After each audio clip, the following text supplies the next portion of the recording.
Buenas, buenas mi gente geek, ¿cómo están? ¿Cómo les acaba de ir? Espero que estén muy bien y que la semana les haya dado algo de tiempo para sumergirse en sus hobbies y en todo lo que nos conecta dentro de esta gran comunidad geek.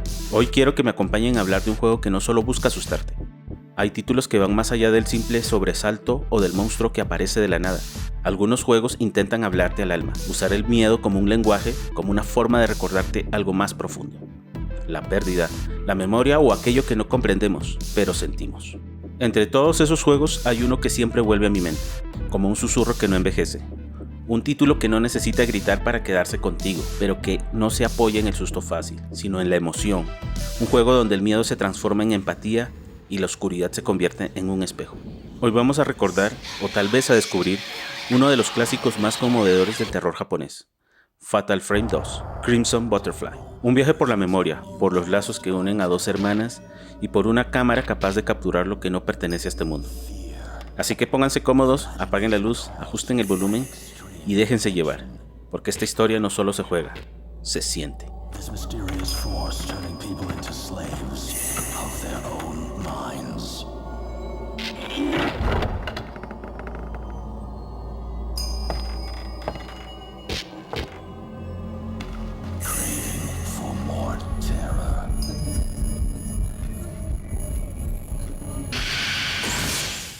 Mi primer contacto con Fatal Frame fue casi por accidente.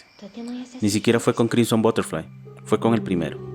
Allá por finales de los 90s y principios del 2000, cuando todavía existían esos locales donde alquilaban consolas por horas. Eran de esos sitios llenos de ruido, gente jugando fútbol, peleas en Tekken, carreras por todos lados y entre todo ese caos yo estaba frente a una pantalla que parecía moverse a otro ritmo.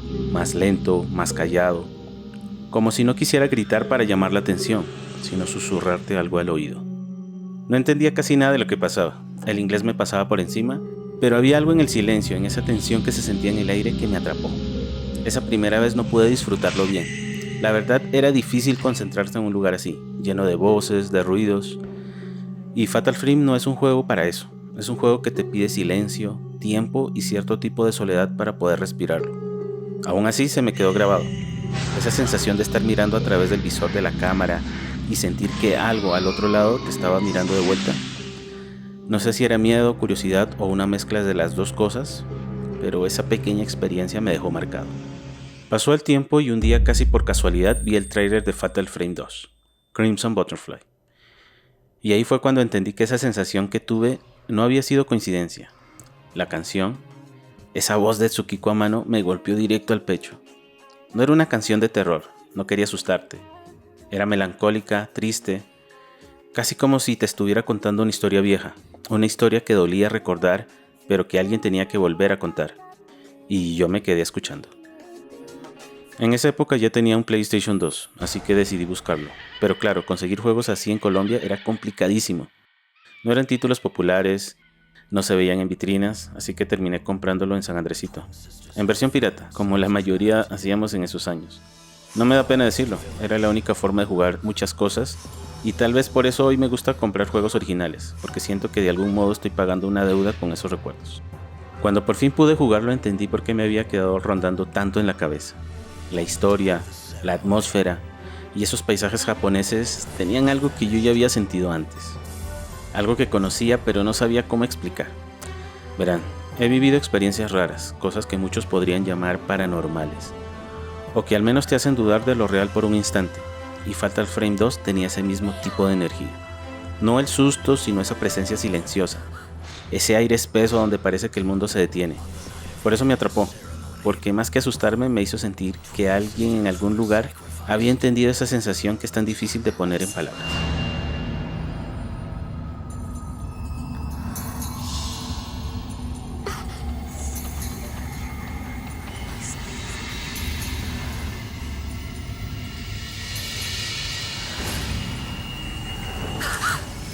Algo que siempre me ha parecido curioso del terror japonés es lo diferente que se siente.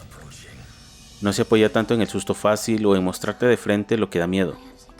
Casi no recurren a los jumpscares ni a sangre innecesaria. Todo es más sutil, más simbólico, casi espiritual. Mientras, el terror occidental suele basarse en lo físico, en lo que te ataca, en lo tangible. El japonés prefiere hablarte desde lo invisible. Sus miedos nacen de lugares silenciosos. La traición, la culpa, la venganza, la tristeza. Allá los fantasmas no son simples monstruos, sino fragmentos de una historia rota. Y Fatal Frame 2 lo representa perfectamente. No se trata de sobrevivir a una criatura o escapar de un laboratorio lleno de zombies como en Resident Evil. Aquí el miedo nace de entender lo que pasó o de descubrir el dolor que sostiene a cada espíritu. La maldición del pueblo no es una amenaza, es una consecuencia. Un intento de mantener el equilibrio mediante rituales, sacrificios y creencias que mezclan lo divino y lo demoníaco. Gente que hace el mal creyendo que hace el bien, y en el fondo todo termina siendo un reflejo de lo que el ser humano hace cuando tiene miedo a perder el control. Y creo que por eso ese tipo de terror me llega tanto, porque detrás del miedo hay una tristeza muy humana. El terror japonés no busca solo asustarte, sino hacerte pensar en la fragilidad de la vida, en lo que dejamos atrás, en la idea de que el alma no siempre descansa. Esa sensación de que alguien sigue ahí, atrapado en su propio dolor, repitiendo una y otra vez el momento que no puede superar. Eso es aterrador, pero también profundamente triste. A veces siento que ese tipo de terror se parece mucho al nuestro, al latinoamericano. Nosotros también crecimos con leyendas como La Llorona, La Patasola o Los Condenados. Historias de almas que no pudieron descansar, de personas atrapadas en su propio sufrimiento. Quizá por eso Fatal Frame me resulta tan familiar.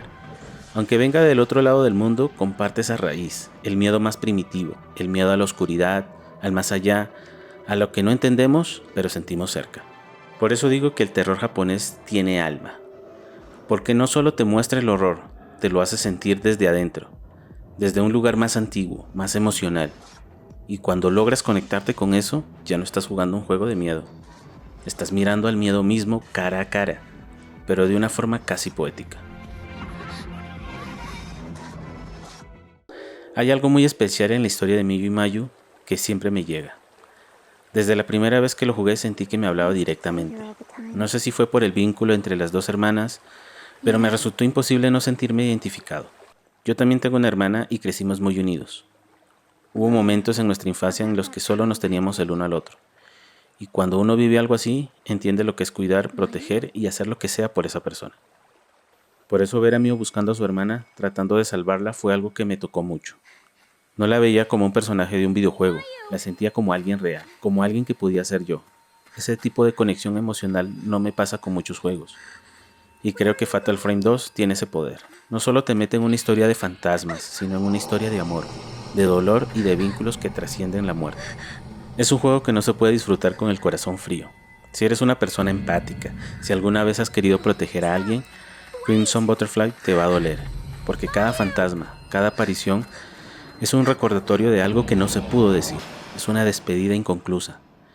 El dolor es casi un personaje más, y lo más impactante es que el juego no te pide que mates a esos espíritus, sino que los enfrentes, los entiendas, los liberes, y eso lo cambia todo.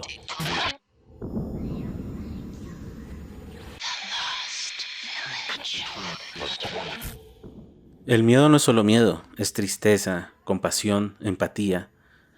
Te das cuenta de que esos fantasmas no son el enemigo, sino personas rotas, atrapadas en su propio sufrimiento. Y mientras más grande es su dolor, más fuerte se vuelven. Entonces llega un punto en el que te detienes y piensas, esto también me podría pasar a mí.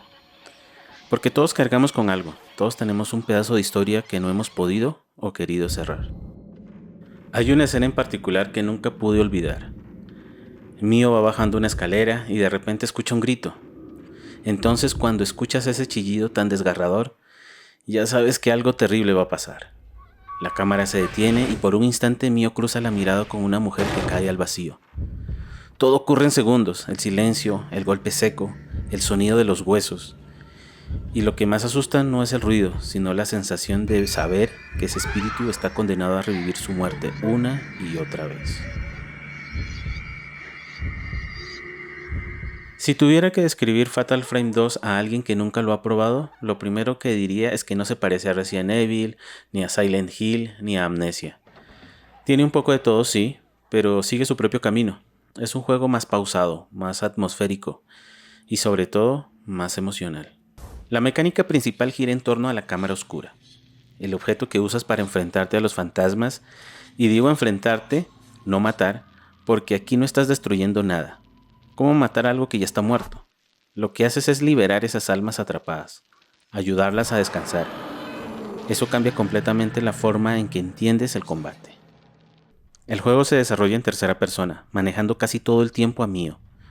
Tu tarea consiste en explorar el pueblo, resolver acertijos, abrir puertas secretas y descubrir qué pasó realmente allí.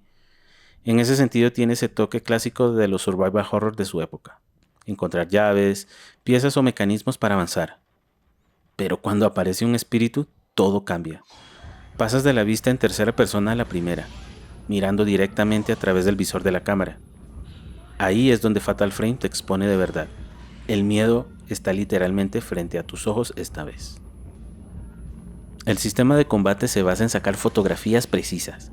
Cuanto más cerca y más claro sea la foto, más daño espiritual le haces al fantasma. Y eso te obliga a mantenerte quieto, a esperar el momento exacto, cuando el espíritu está casi encima de ti. Esa tensión, ese instante en el que sabes que podrías fallar o que se te viene encima, es lo que te hace sudar las manos. Los elementos visuales y sonoros también hacen mucho. La iluminación, por ejemplo, tiene ese tono azulado que te da la sensación de frío, de humedad, como si el aire pesara. Cada rincón del pueblo parece suspendido en el tiempo. Y el sonido, el sonido es clave. No hay música constante, solo ruidos ambientales, madera crujiendo, pasos a lo lejos, viento o una respiración que no sabes de dónde viene. Cuando un espíritu se acerca, el juego cambia del tono, te da señales auditivas que te ponen de inmediato en alerta. Es de esos títulos que hay que jugar con audífonos. Y te lo digo de una vez, te vas a asustar.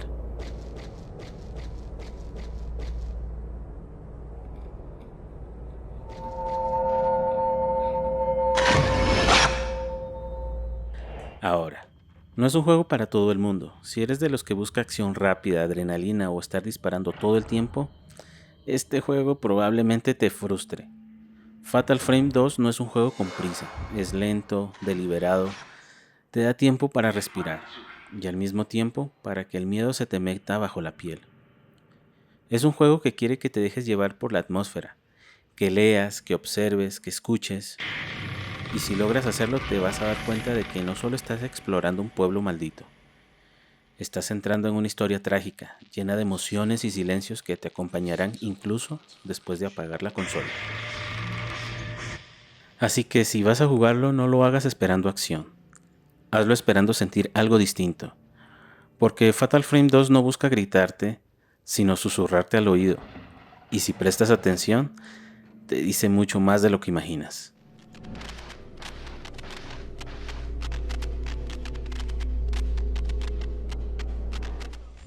Y bueno, cuando pienso en Fatal Frame 2, después de tantos años, lo que representa para mí es una época en la que los videojuegos no tenían miedo de experimentar. Era un tiempo donde los estudios se arriesgaban a crear experiencias distintas, incluso si eso significaba no ser masivos. Fatal Frame 2 fue eso, una apuesta rara, arriesgada, pero profundamente honesta. Ya el primer Fatal Frame había abierto el camino, pero con Crimson Butterfly todo se sintió más pulido, más emocional, más sólido. A partir de ahí la saga se consolidó con entregas como The Torment,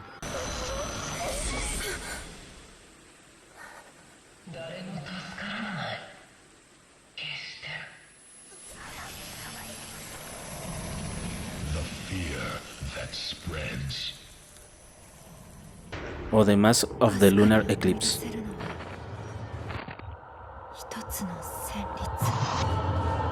Nunca fueron éxitos gigantes al estilo Resident Evil, pero siempre tuvieron algo que muchos juegos más populares no: alma. Personalmente lo recuerdo con mucho cariño. Es uno de esos juegos que me mantuvo al borde del asiento, del principio a fin. Tenía ese tipo de tensión que no venía de la acción ni de los sobresaltos, sino de la atmósfera del silencio, de la sensación de que algo estaba a punto de pasar. Y eso sinceramente es algo que con el tiempo se perdió. Juegos posteriores del género se enfocaron más en la adrenalina que en la emoción, pero Fatal Frame 2 se quedó conmigo, intacto, como un recuerdo que todavía provoca escalofríos cuando lo pienso. Parte de lo que lo hace especial es su historia y sus personajes, claro que sí, pero también su banda sonora. Si no fuera por este juego, probablemente nunca hubiera conocido a Tsukiko Amano.